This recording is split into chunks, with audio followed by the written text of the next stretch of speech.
and they're just bound and determined that they were going to make an arrest for through my son. What does all this mean to you as part of the larger issue we're discussing? What does it mean to me? Mm-hmm.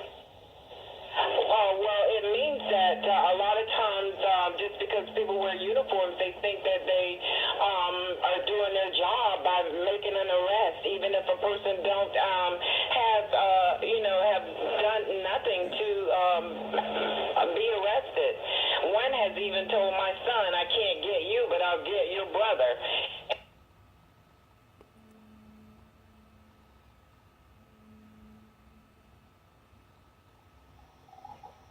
Every day, countless citizens throughout the United States are stopped by police officers as a result of racial profiling.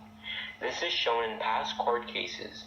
For example, the 1975 case between the United States and Brignoni Ponce.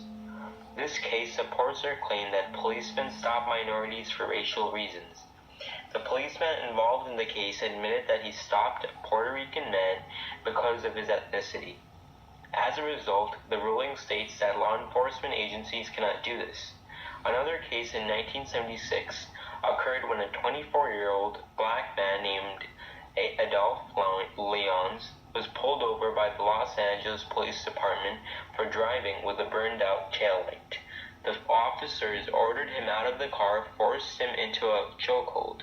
Leons eventually passed out and sustained permanent damage to his larynx.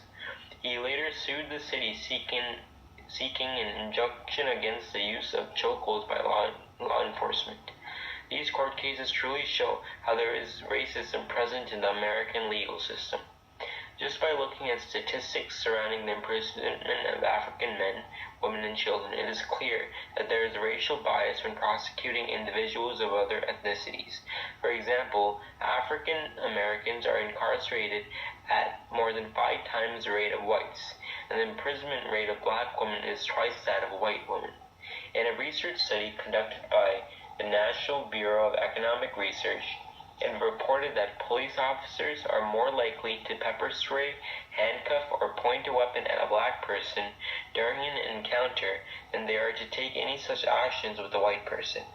All these events that have been occurring in America is clearly showing that racism still exists and has been taking the form of police brutality. This national conversation about what we can do to improve the community-police relationship and what each one of us can do to make sure that we know our rights. And that's what this panel is all about. During the funeral, one of the young men who spoke on behalf of Michael Brown, he was a friend of his, said that Michael Brown wanted the world to know his name. And so out of this tragic, unfortunate, and unnecessary event and the circumstances following that tragic event, the fact that we had literally law enforcement agencies in Ferguson having a militarizing force in a community and turned equipment against citizens who were expressing their First Amendment right to protest. We have to use that tragic event as an opportunity now to have this larger discussion, and that's what this panel is all about today. I also want to ask for your help and support, because there are members of Congress who are working hard and have been working hard to try to address these issues well before the Michael Brown event in Ferguson, before even Trayvon Martin. I sponsored the Universal Respect Act, which is one opportunity for us to enact meaningful change. It's a bill that would require a comprehensive review of law enforcement policies across the country in order to eliminate procedures that result in racial profiling. However, many may argue that systematic racism, which has been part of the U.S. since the founding, can corrupt anyone's views of minorities in America. In case of police, all cops are dealing with systematic and cultural bias against minorities. It even if a black cop doesn't view himself as racist, the way that policing is done is racially skewed. For example, cops are being sent to predominantly black communities that are highly ridden with crime. These policing tactics can create a subconscious bias or implicit bias against these minorities because cops are more likely to believe that blackness relates to criminality and danger. And this is because cops are told to patrol predominantly poor, crime-ridden communities filled with minorities such as blacks and Latinos. And because of this, minorities are policed more intensely than other neighborhoods that have a smaller proportion of minorities.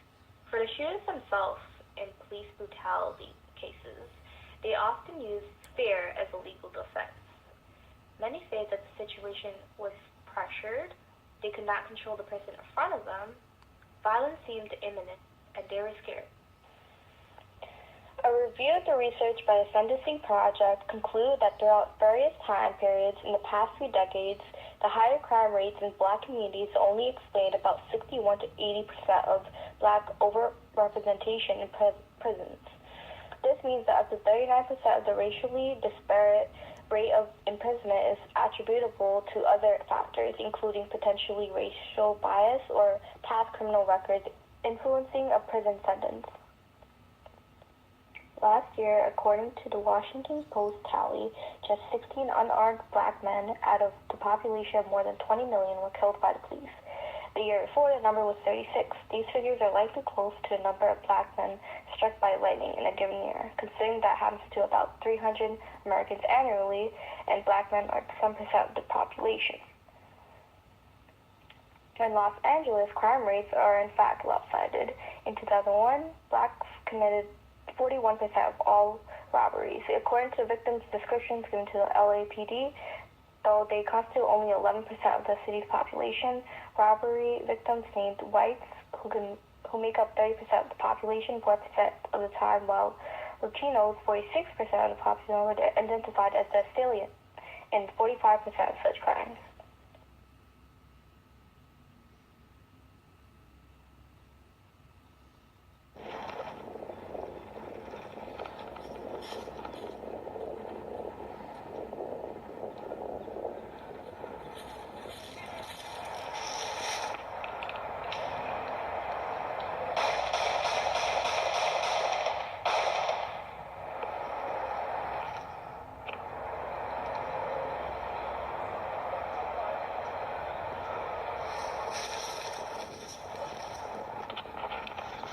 Oh shit.